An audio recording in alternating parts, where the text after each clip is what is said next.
वाघाच्या बछड्याला इकडे काय बोलतात? काय बोलतात? पिल्ल नाही बोलत, तुम्ही नीट बघा. वाघाच्या बछड्याला छावा म्हणतात. दादानी उत्तर दिलं, छावा म्हणतात. काय म्हणतात? छावा. छावा कुणाला म्हणतात? जो कधी कुणाला शरण जात नाही त्याला छावा म्हणतात. तुम्ही कुत्र्याच्या पिल्लाला जवळ घ्या आणि एखादा मांसाचा तुकडा चारा, कुत्र तुमच्या समोर लाचार झाल्याशिवाय राहणार. तुम्ही एखाद्या कोल्ह्याच्या लांडग्याच्या पिल्लाला जवळ घ्या, त्याला एखादा तुकडा टाका, ते लाचार झाल्याशिवाय राहत नाही. पण ऐकून ठेवा, वाघाचा बछडा किती छोटा असू द्या, तो आता जन्माला आलेला असू द्या, त्याला तुम्ही हात लावून पहा काय होतं. लावूनच बघा एकदा तुम्ही. वाघाचा बछडा आपल्या अंगाला हात लावून देत, त्याला छावा म्हणतात. वाघाचं एक वैशिष्ट्य सांगून ठेवतो, ऐकून ठेवा. वाघ आपल्या पिल्लाला जन्म देतो, पण बाकीच्या आयांवानी वाघ आपल्या पिल्लाला माया देत नाही.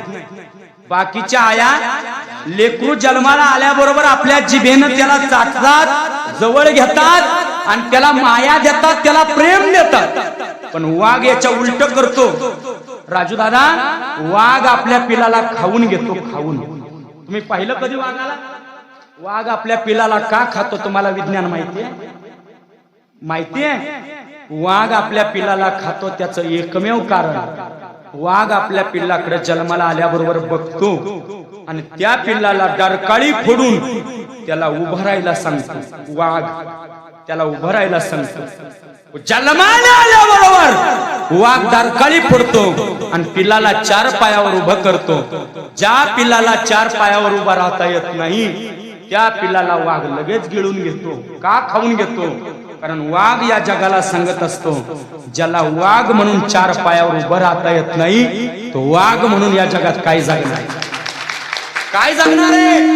आणि म्हणून वाघ आपल्या बछड्याला खाऊन घेतो. या सह्याद्रीच्या इतिहासामध्ये एक वाघ झाला दादा, ज्या वाघानं सह्याद्रीचा छावा जन्माला घातला, नाव होतं छत्रपती संभाजी राजा.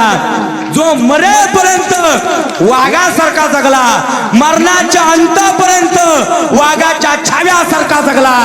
आलमगीर बादशाहनं नाना तऱ्हेनं, औरंगजेबानं नाना तऱ्हेनं संभाजी राजाला आमिष दाखवले, पण संभाजी राजे त्याला शरण गेले नाहीत.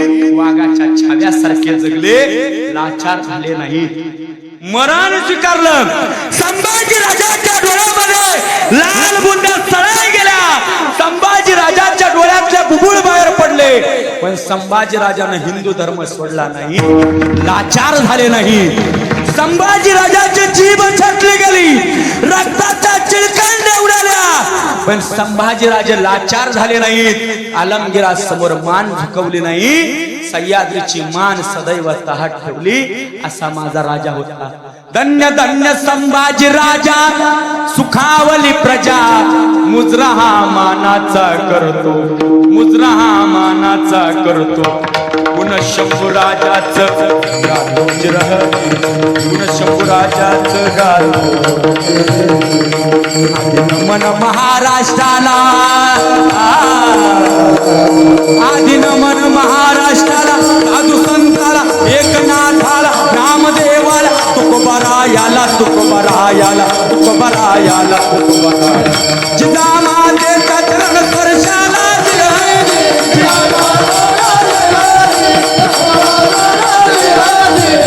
जिजामातेच्या चरण स्पर्शाला जिराजी.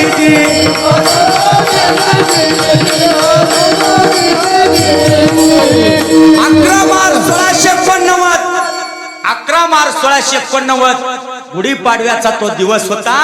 उभ्या महाराष्ट्रानं हा दिवस कधी विसरायचा नाही. मार्च महिना चालू आहे म्हणून सांगतो, आपल्या राजानं जर आपल्या करता रक्त सांडलं नसतं तर आज माझ्या माई बहिणींनो तुमच्या डोक्यावर मायेचा पदर आज पाहायला मिळाला नसता. एवढे उपकार छत्रपती संभाजीराजाचे.